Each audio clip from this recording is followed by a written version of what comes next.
que la lumière soit et la lumière fut. De l'éclairage, certains ont fait un métier.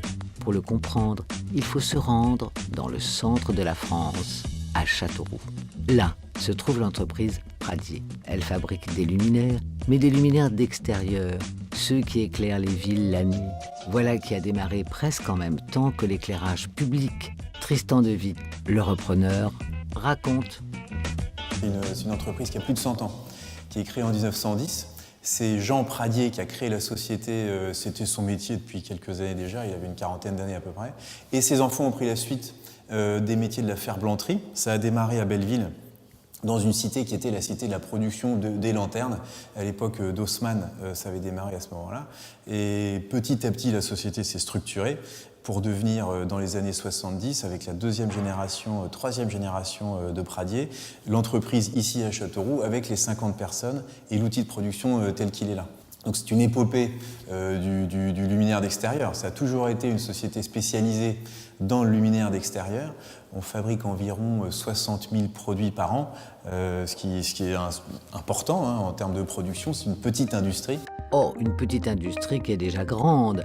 Les lampadaires de la ville de Genève et du Mont-Saint-Michel ou ceux de l'Élysée, c'est ici.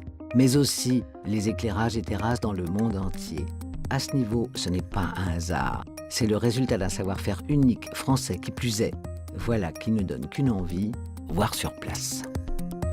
Ici, nous arrivons à un secteur qui s'appelle le secteur cintrage. Un secteur où essentiellement, on travaille le tube. Dans nos luminaires, deux parties essentielles, le support et la lanterne, qui fait un luminaire. Ici, les tubes sont plutôt pour fabriquer tout ce qui va être support. On va faire une petite démonstration de crosse murale qui va vous allez vous rendre compte d'un savoir-faire qui est un cintrage en mono-opération de ceci. Une fois le support prêt, place à la lanterne qui nécessite encore une fois un geste de la plus grande précision. On arrive sur le poste de repoussage. C'est un poste de transformation du métal par un procédé différent des presses. La presse, elle, va emboutir. Là, nous allons copier une forme, ce que nous appelons un mandrin. Et on va donc, en faisant tourner un disque sur ce mandrin, balayer la tôle et la repousser jusqu'au contact du mandrin. Et là, on va donc donner une forme de pièce, cylindrique, toujours. Ensuite, c'est le bain pour protéger l'aluminium de l'oxydation, car n'oublions pas qu'à l'extérieur, les luminaires sont soumis à des climats très différents. Il faut donc préparer le métal en le trempant, mais aussi en le patinant.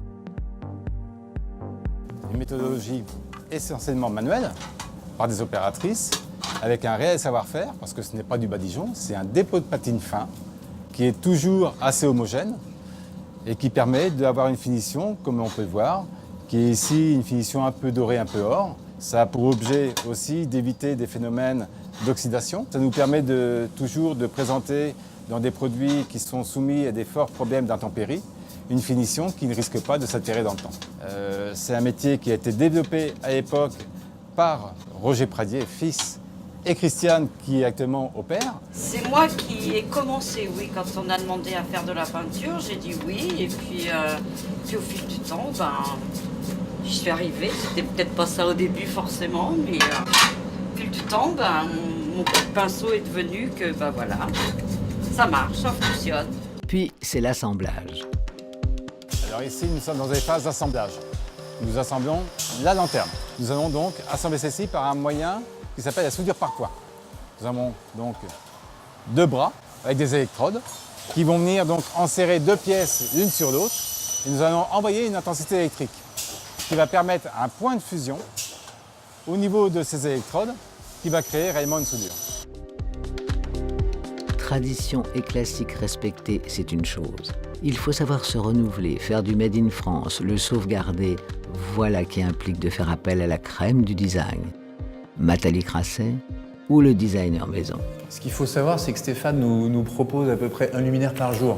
Donc, la difficulté avec Stéphane, c'est d'arriver à se dire lequel on sort, mais on a une richesse de création qui est rare pour une entreprise de savoir-faire, et le mariage des deux fait le succès de la société, et notamment de toutes ces gammes contemporaines qui représentent la moitié de notre activité aujourd'hui. Ce n'était pas le cas il y a 15 ans, et si on n'avait pas créé ça, on ne serait pas aujourd'hui à parler de la société. Je pense qu'on serait plutôt moribond.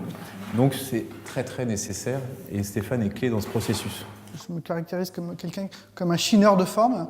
C'est-à-dire que vous voyez, en fait, je m'inspire de beaucoup. Mes photos de voyage, c'est plutôt ça. C'est pas la mer, c'est des capots, c'est des pierres, des voitures, voilà. Et ces éléments-là qui, en fait, dans ma tête, après, je les retravaille et ça fait un luminaire. En fait, c'est vraiment ça mon inspiration. S'adapter aux tendances et aux demandes d'aujourd'hui, le savoir-faire des petites mains de l'atelier peut tout faire, même s'amuser avec le plus d'une technologie de pointe. Et dans les années qui viennent, avec la croissance arrivant des États-Unis, quand on aura bien travaillé et que ça aura appris, on est censé doubler la taille de l'usine en s'équipant de machines qui nous permettront de faire des pièces de plus en plus importantes et des machines numériques qui viendront compléter le savoir-faire tout à fait manufacturier qui nous vaut EPV avec des machines numériques. Et le mariage des deux est extrêmement important, de garder toujours le travail manufacturier qui est le garant de ce type d'innovation. Si on ne l'avait pas, encore une fois, on n'arriverait pas à créer tout ça. Et le numérique qui nous ouvre d'autres champs. Adaptabilité, réactivité, efficacité, des mots que toute entreprise se doit aujourd'hui de respecter, on le sait. Mais ici, il y a autre chose. Tristan de Witt est un ancien financier. Et quand il parle réussite, il sait de quoi il parle. Je viens du monde de la finance où j'ai pu œuvrer, moi, dans des entreprises comme ça en tant qu'administrateur, mais pas en tant que dirigeant. Donc c'est un nouveau métier pour moi que j'apprends au contact de gens passionnés.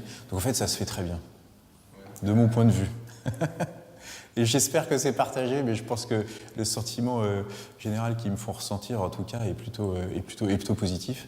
Donc c'est une aventure qu'il faut surtout faire perdurer et grandir. Qu'il se rassure, il n'y a pas de réussite sans talent, c'est clair.